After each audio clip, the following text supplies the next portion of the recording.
Dibeli dengan harga yang tidak murah dari Ajax, Donny van de Beek tampaknya mulai menunjukkan mengapa ia layak membela MU. Yap, meskipun tenggelam di bawah kepelatihan Ole dan juga Rangnick, kini bersama Ten Hag, pemain asal Belanda itu perlahan kembali bangkit. Hal yang seolah menyindir keras tentang ketidakmampuan Ole serta Rangnick dalam memanfaatkan kelebihan yang dimiliki oleh Van de Beek.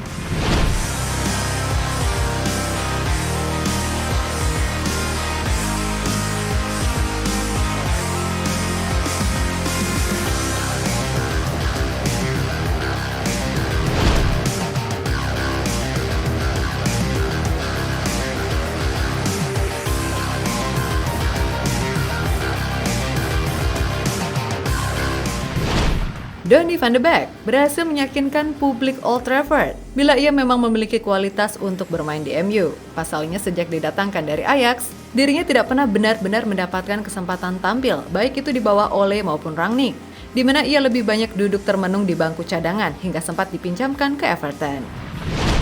Yap, Ole sendiri ketika itu menjelaskan alasannya jarang memainkan Van de Beek, di mana pria Norwegia itu berujar bila sang gelandang memiliki masalah dalam hal konsistensi, kendati ia juga paham akan rasa frustasi yang dialami oleh pemain itu. Anda tahu, saya mengelola skuad yang penuh dengan pemain sepak bola internasional, pemain kompetitif yang ingin membuat perbedaan, yang ingin bermain. Mereka semua ingin menjadi yang terbaik di lapangan, tentu saja mereka melakukannya. Donny siap untuk masuk. Saya mungkin telah menjadi pemain pengganti lebih dari siapapun di klub ini. Saya harus memiliki rekor penampilan sebagai pemain pengganti dan Anda harus siap setiap saat. Ujar Ole dilansir dari 90 Min. Sementara itu, Rangnick sendiri juga memiliki alasan mengapa ia jarang memainkan Van de Beek. Menurutnya, pemain 25 tahun itu dianggap belum bisa bersaing dengan barisan gelandang MU lainnya. Pada akhirnya ini soal kompetisi, seperti Paul Pogba. Saya melihatnya di tengah lapangan tengah sebagai salah satu pemain nomor 6 atau 8, dan kami punya beberapa pemain bagus lain di posisi itu. Karena itu dia tidak dapat banyak waktu bermain, kata Rangnick dilansir dari Mirror.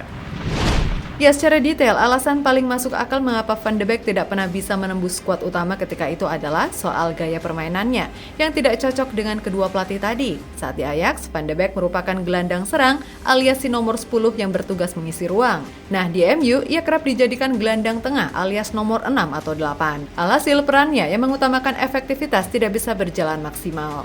Intinya, ketidakmampuan Ole dan Rangnick dalam memanfaatkan kapasitas Van de Beek lah yang menjadikan semua terlihat sulit bagi Van de Beek itu sendiri. Nah, kini dengan adanya Ten Hag tentu saja membuat Van de Beek merasa senang sebab bagaimanapun pelatih asal Belanda itu tahu betul caranya bagaimana memanfaatkan kehebatan serta kecerdasan Van de Beek di lapangan. Dia bisa melakukan keduanya, bermain lebih dalam atau lebih tinggi. Saya tahu itu dari masa lalu.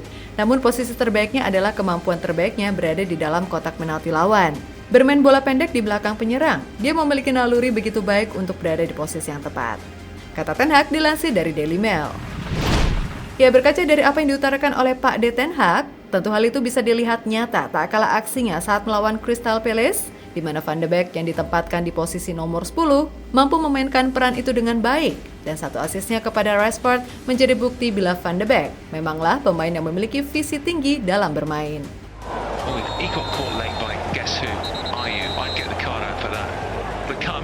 As I say, do expect considerable Van de Beek. Now Van de Beek clips it through the middle. He's looking for the running Wally. Van de Beek's won that night. Sancho. Van de Beek's in here, and so's Martial. Van de Beek. Rashford surely. 2-0. Perfect start to the second half. Some great build-up play, and Marcus. Yap, dengan begini tentu saja Ten Hag akan semakin enak dalam menentukan variasi model serangan. Sebab selain Van de Beek, ia juga bisa memaksimalkan peran Bruno Fernandes dan juga Christian Eriksen sebagai gelandang serang. So, kita tunggu saja apakah Van de Beek mampu membuktikan tajinya di musim depan bersama Ten Hag, atau memang dirinya lah yang tidak berjodoh dengan MU. And we never know.